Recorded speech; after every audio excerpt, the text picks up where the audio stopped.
Layuan mo nila. Arayo, diyo. Oh. Gumata si Ronel. May bata.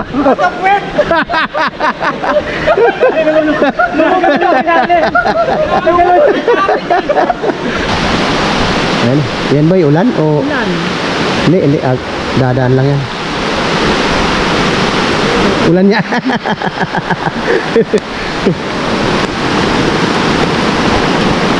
Ulan niya. Yan ang camping talaga, yan. Yan lang. Sikap mo to doon. Ang lakas ng ano. May tarp na yan, ha? May tarp na yan. Tinatamaan pa. Ito rin. Wag na ang bubuksan yan. Hindi yan papasukin. Subok na natin yan, ano?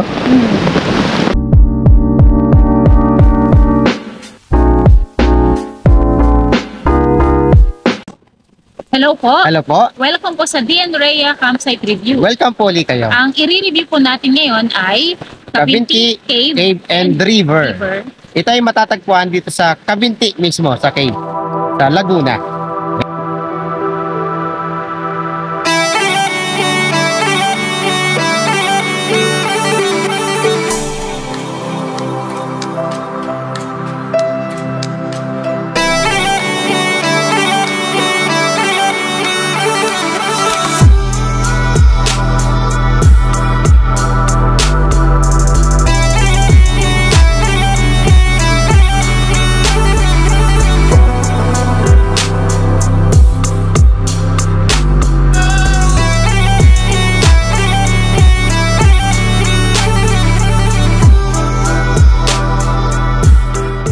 Ayan, kararating lang ng lahat at wala na kaming inaantay. Ito ay kasama ni Makoy, motor namin. Ito kasama namin lahat, sila Makoy, saka yan. Sir Jericho, nauna dito. Sila Sir Murong, nauna na. So, lakad na tayo.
Ayan, ipasok namin yung motor namin. Dito kami nakapag-park. Inayos na yung kalsada dahil mayroong construction na ginagawa dito. So, yun ang Cabinti River at nandun ang cave.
Ayan yung Cabinti River. Ayan. Dito kami ngayon naka-setup ng tent sa ibabaw. Hindi kami pinayagan mag-setup banda roon kanina dahil ay mas maraming dumarating pa ng mga visitors, mga guests na pumapasok sa cave. So priority nila yon kasi mas mahal ang bayad doon. So dito kami pinayagan mag-setup. Tingnan natin ang mga setup ng grupo, ano? Ito yung kay Ronel, nature hike. Check natin. So mayroon na siyang table. So may maganda na ang setup niya, may upuan siya. So, very good na siya. Ayan, may table. Maniba lang na. Ito ang setup ni Inso. Check natin. May sapin din. Aba, may unan pa. May unan pa. Ako pambili ni Enzo yan. Kay binili niya kay Kampoto. Moto. Ay, kay Vic. Kay Vic yan, oh. Kaibigan mo. Oh. Inaanak ko. Oh. Ito yung upuan nila, Inso. Ito naman ay kay Sir... Ano nga pa pangalan mo, Sir? Guys, Sir Jake. Kay Sir Jake. Nakasama na namin Sir Jake kay Lucky Brown. siya kay Joy. Ito kay Sir Joy din ito. Yan. Yan, magandang setup ng tent nila. Parang nature hike ito, Sir Mulong, ano? Galing sa akin yan eh. Ay, kaya pala, Yung pangatlo kong bago kaso nagpalit yung hindi ba yung orange ko? opo, kaya pala namumukhaan ko. Dito nagluluto si Inso. Ngayon, mayroon pa dito kaming kasamahan, sila Leonard. Yan. Dito sila nag-setup.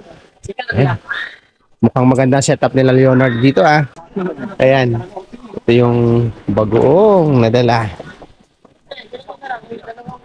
Yan, ito yung tent ni Makoy. Yan, tatlong tent dito ang pinagkasya.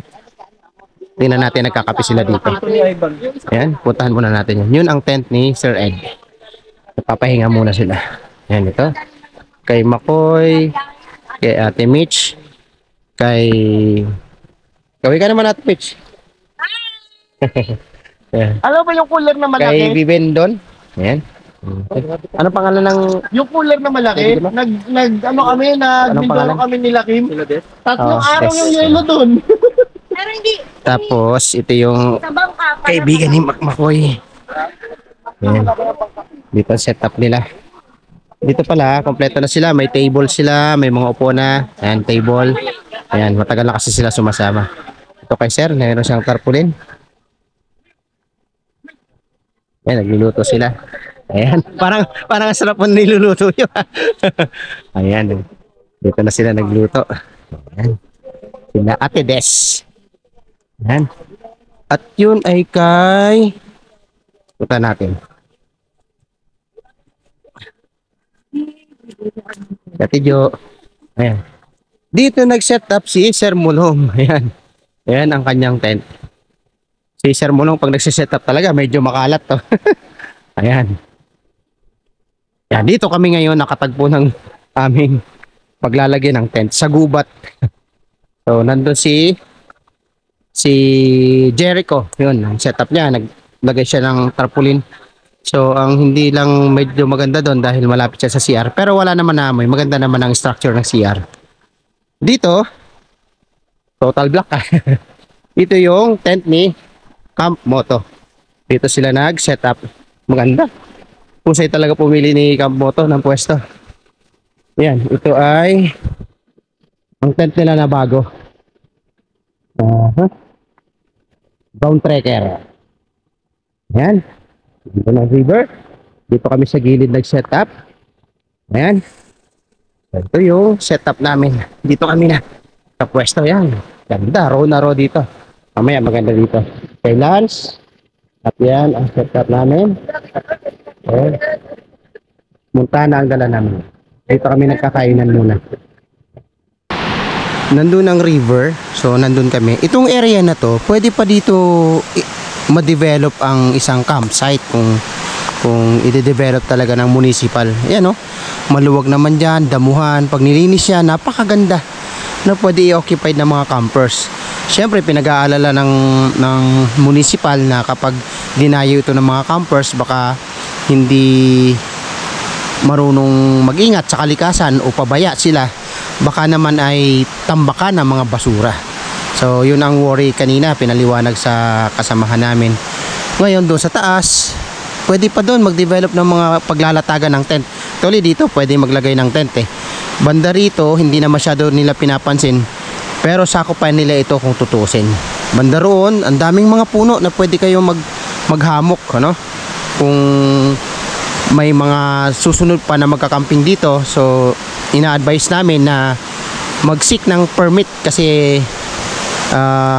bawal talaga, hindi pinapayagan.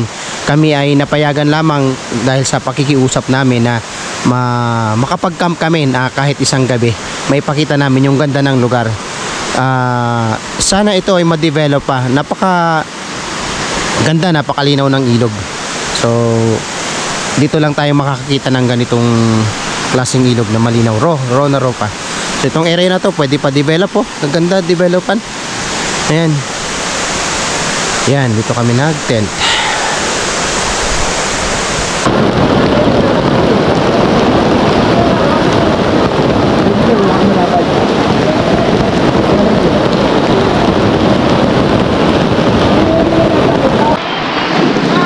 Yan, maulan, ang hirap kumilos.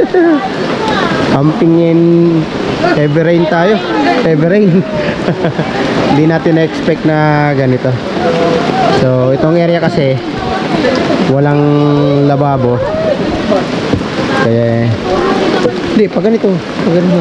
Pero ang tulo nyo dyan, pero ang tapon nyo sana doon.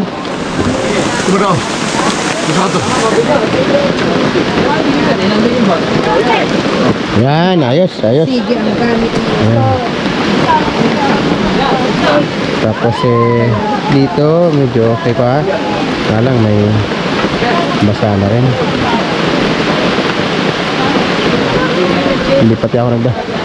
Hindi na ako nagdala ng tarpaulin kasi nakikita ko dito may mga tolda-tolda nga. Wala pulo. Ito yung area na hindi kami pinayagan mag-camp. Doon may mga guests sila na tinatanggap, yung mga day tour lang na maliligo lang. Actually dito ay yung mga pumupunta dito na papasok ng cave ay required talaga magpa-register sa municipal. May permit na binabayaran at may tour guide. Yan po yung picture ng cave. Sa mga campers na naghahanap ng ilog, I strongly suggest pumunta kayo dito sa Cavinti River. Hindi kayo mapapahiya. Sobrang linaw ng tubig, sobrang linis dahil walang dinadaanan na community. Ito ay dumaan sa forest talaga, walang nakatira ng mga tao. Dito lang yan sa Cavinti River na malapit sa Cavinti Cave. Ayan, dito kami nag-camping ngayon. Actually wala pang nagka-camping dito, kami pa lang.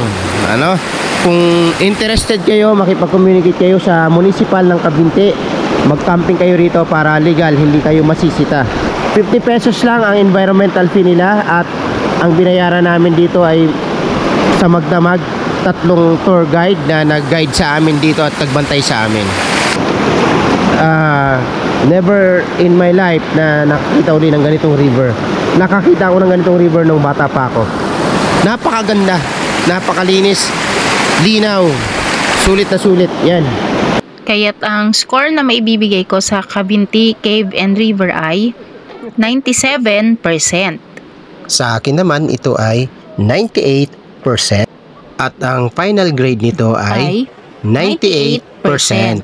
At sa moral lesson naman na natutunan namin dito sa campsite na ito ay galing din sa pangyayari na naranasan namin dahil hindi kami nakapag-camp sa target namin na area.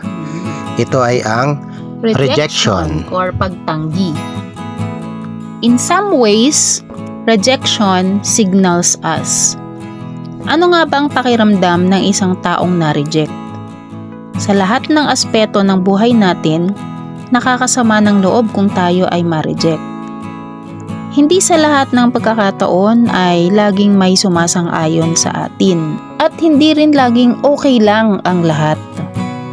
Huwag tayong mag-expect ng laging yes na sagot. Dahil laging mayroong maybe na pangbalanse. Kung may pagkakataon o maraming pagkakataon man na na-reject ka, Baka naman may mas magandang bagay na naghihintay sa'yo. Huwag nating pilitin kung di talaga ukol. Marahil, ang rejection na yan, ang signal mo na may mas magandang plano pala para sa'yo. Ang ibig sabihin ng salitang reject ay thrown away. Maitutulad sa projectile motion ang buhay ng isang tao. Kahit anong bilis ang ibinigay nating initial velocity, kung malaking angle naman ang ating dinadaanan, hindi pa rin tayo makakarating sa hangad nating malayo. Tandaan po natin, hindi natin kailangan maging mataas upang makarating sa malayo. Dahil lahat tayo ay nakakaranas ng gravity, ang hatakin paibaba. Sapat na ang maitapon sa tamang timpla ng pagkakataon sa tuwing tayo ay nakakaranas ng rejection. Yan po ang natutunan namin sa Cavinti Cave and River. Shoutout po kay Jay Sinugit ng TBL2 ng Mayamot National High School, Padayon Campers, Ilaw Moto, Camp Moto, Makoy Palaboy TV. Shoutout sa mga kasamahan din natin na sila Together We Ride, Bike Tayo, Biyahe ni Waki, Mulong Travel, Camp na patuloy na sumusuporta sa atin. At sa lahat ng nanonood at sa mga subscribers ng D. Rhea Campsite Review. Maraming salamat po sa inyo. Abangan nyo pa po ang mga susunod na campsite na aming i-review. Maraming salamat po. Kaya naman, let's get closer to nature. Let's camp!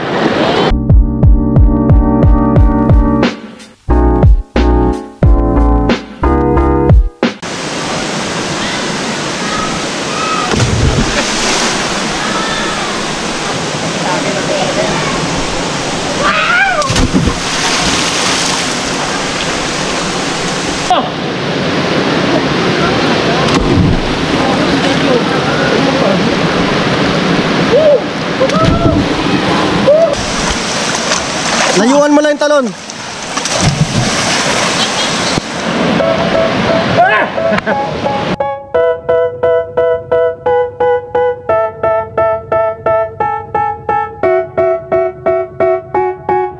They tell me that I'm never gonna make it. They want me to do something that could make sense. They hate when I keep dreaming I'll be famous, but I don't give a fuck, I'ma keep chasing. I got all this potential that's deep inside of me, but they hate when you're successful cause they try to be. They sit there being judgmental because you're trying things, and they just want you to settle and do the right thing. So get a good job, don't slack off. Wake up every morning, make a good impression on your boss. Don't do anything that I wouldn't do, and when you're making money, make sure you don't spend it too soon. Fuck that, I'll do what I wanna do. I got a different path from everyone and that includes you.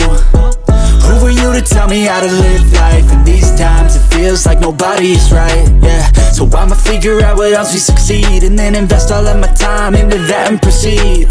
I need whatever the hell could make me happy, and I don't think you have a clue what could that be.